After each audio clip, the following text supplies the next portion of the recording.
Entonces, estamos peleándonos con la fortaleza del vórtice. No sé tú cómo lo ves, Merino. Bueno, no sé si ya lo mencionaron, como siempre llevo tarde. Parte del vórtice es la inercia que traíamos de hacer un podcast. Sí, no, eso no se había mencionado. Bueno, previo al vórtice, junto con Arturo y Hugo, teníamos un podcast que se llamaba Playback 2011. Y claro, 2011. Bueno, 2011, ahí está. Playback. Y las condiciones de hacer un podcast, en primer lugar, es grabado. Entonces teníamos ya como cierto ritmo de hacer el podcast grabado. Nos podíamos tardar 4 horas, 6 horas, 1 hora grabándolo. Y por lo mismo, o sea, como no teníamos como referentes, no pretendíamos otra cosa más que decir lo que nos gustaba, nuestros intereses, cuestiones de la cultura local, lo que decías de la cultura underground. Pues veníamos con esa inercia, ¿no? Y ya cuando Arturo llega y nos comenta la propuesta, ¿no? de incluirnos en un programa en vivo por internet, y así, ¡ay!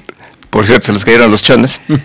Sí, así como, bueno, pues el cotorreo se arma así. Claro, pues lo puedes editar destapas una cerveza y sigues dialogando. No, pero bueno, déjame comentar de que hubo más de una ocasión en los que me atacaba la risa, sin ninguna sustancia ilegal, por cierto. En los podcasts. Y me atacaba, no sé, podían ser 15 minutos, 20 minutos y yo no me podía recuperar, ¿no? No, pues nos contagiaba y ya era ataque de risa, pero en alto. Entonces imagínate llegar a ese momento, pero al aire, ¿no? En vivo, pues. Sí, que te digan 3, 2, 1 y te quedas. Claro. Sí, siempre ese era un temor, ¿no? Pues, cambian, ¿no? Las circunstancias. Pero bueno, aparte de las condiciones, el vórtice ya cuando nos decidimos, ¿no? De incluirnos en la barra de Saber Sin Fin, y sí era pensar, ¿no? Así como esos retos de, pues, tienes un micrófono ya abierto, lo que podíamos decir fuera del aire o incluso con micrófono, pues como dice, lo editas y ya va está. Para afuera, ¿no? Ya quedó. ¿Cómo traducir, ¿no? Eso de hacer un programa grabado a algo en vivo que jamás habíamos hecho, ¿no? O sea, cuando menos ya teníamos soltura de tener un micrófono enfrente, como nos escuchábamos a la hora de editar, sabíamos que teníamos muletillas, que teníamos a veces tiempos muertos, cosas de esas. Entonces, pues era así como darle velocidad, ¿no? ¿Sabes qué? Mira, estos temas, pero cuidadito y te quedas trabado, o si alguien se traba, tienen que traer el otro al quite, tener así como el plan A, plan B, plan Z y a ver qué sale. Y la temática, como dice Arturo, pues sí empezó en temas variados, lo que no se oía en internet, que era esa inercia, ¿no? Lo que nosotros hacíamos, pero fue derivando después en cosas que vimos, por ejemplo, que los programas en vivo de la radio abierta, o la experiencia que nosotros teníamos de algunos programas que ya habíamos escuchado por internet, o podcasts incluso, muchos adolecían en cuestiones, por ejemplo, de difundir la cultura local, y sobre todo la underground, que incluso vivimos nosotros en la ciudad de Puebla, 1,5 millones de habitantes, segunda ciudad con más universidades después del Distrito Federal, y ¿dónde estaba la cultura, no? O sea, cómo motivar a toda la gente a escuchar esas propuestas, que no se quedara en el radio, que no oyera, digamos, lo que nos llega de rebote de los Estados Unidos, de Europa. Conocerlo siquiera, ¿no?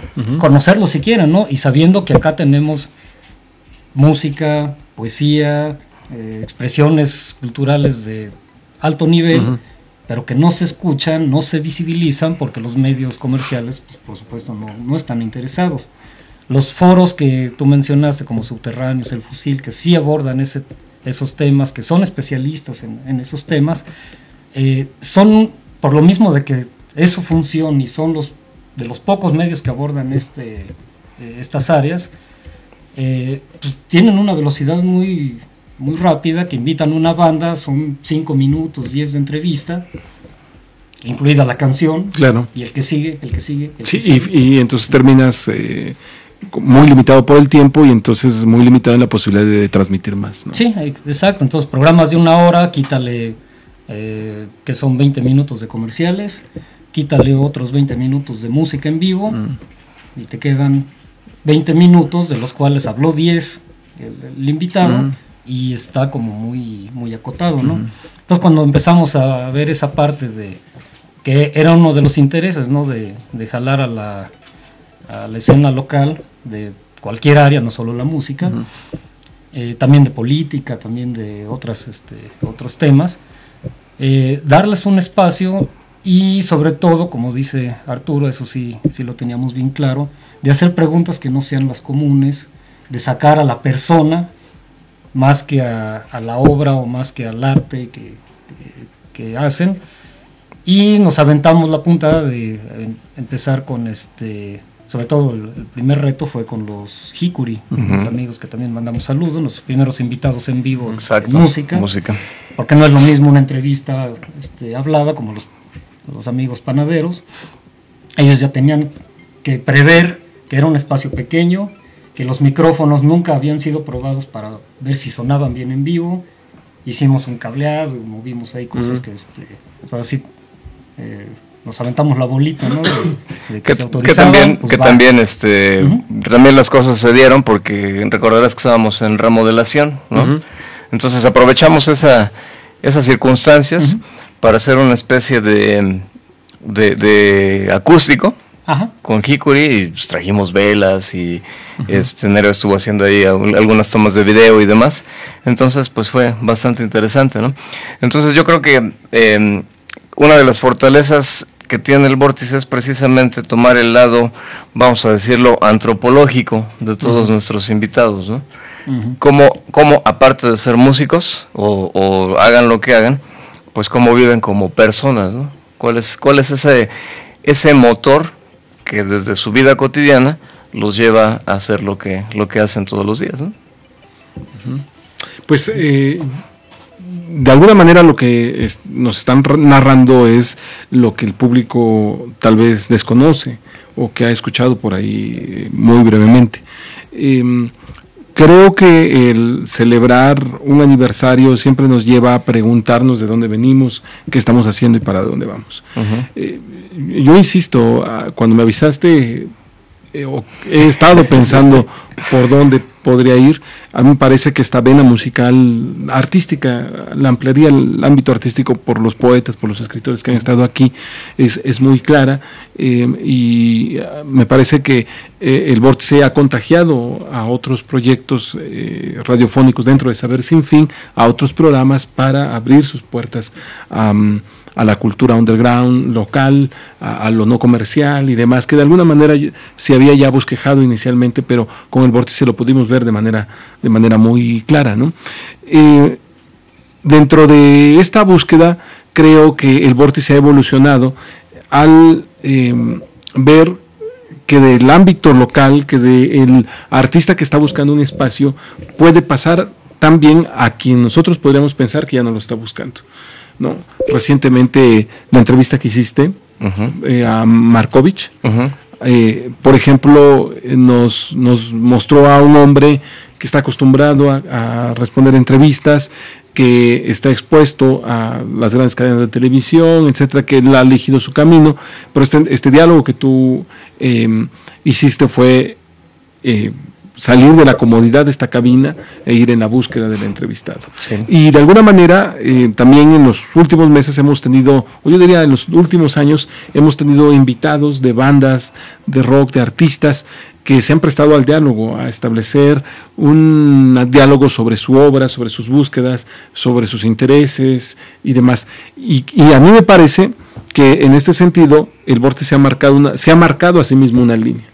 Cómo llegar a artistas, algunos comercialmente muy conocidos, otros no tanto, pero saliendo de este ámbito de comodidad de su propia cabina y yendo a artistas que cuando los entrevistas te garantizan un aumento de tu audiencia, ¿no?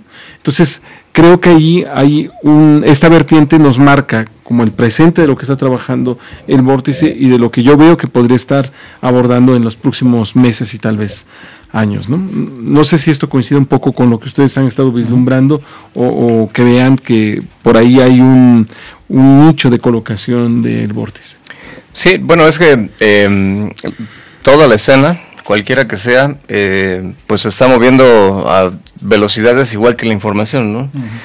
Surgen foros que a lo mejor es su presentación y despedida, pero los artistas permanecen, ¿no? Y por ejemplo en el caso de Alejandro Markovich, que después de que estuvo en una cima acompañado de un grupo, deciden lanzarse por la libre, y ahí es cuando te das cuenta que son personas comunes y corrientes, ¿no? Markovich es un ejemplo, Alan Boguslavski es otro de los ejemplos, que bueno, pues él después de pertenecer a una de las bandas más importantes a nivel internacional como los Héroes del Silencio, pues resulta ser una persona de lo más sencillo que te puedas imaginar, y entonces pues a la hora de platicar con él, pues es algo de lo que nosotros también queremos compartir con el público que nos escucha, ¿no? Lascano Malo. Lascano Malo también. Cuando les haces preguntas de su vida cotidiana, que te digo, muestran cómo son como personas, pues también tiramos esa barrera que pueda existir, digo, al final se deben al público, pero como atrás del escenario, o mejor dicho, arriba del escenario y yo aquí como audiencia, ¿no? Sino una persona con la que me puedo encontrar en la tienda comprando cualquier cosa, ¿no? Y saludarlo y qué le pregunto, ¿no? Recientemente platicando con unos amigos, con Ángel y con Elba, Ángel, te mandamos muchos saludos y muchas gracias por la felicitación, platicábamos de la anécdota de cuando fueron a ver a Soda Stereo, y terminando el concierto se van a comer tacos, y en la taquería se encuentran a Gustavo Cerati, ¿no? Y entonces Ángel va y le pide su autógrafo, y Elba no se pudo mover, ¿no? Y entonces esa impresión que te da un artista de ese tamaño, pues también te puede intimidar hacia qué le puedes preguntar, ¿no? Cuando haces una pregunta en la que el artista se baja de su escenario y se convierte en la persona en la que es, pues también estás dando a conocer algo que a la gente le interesa.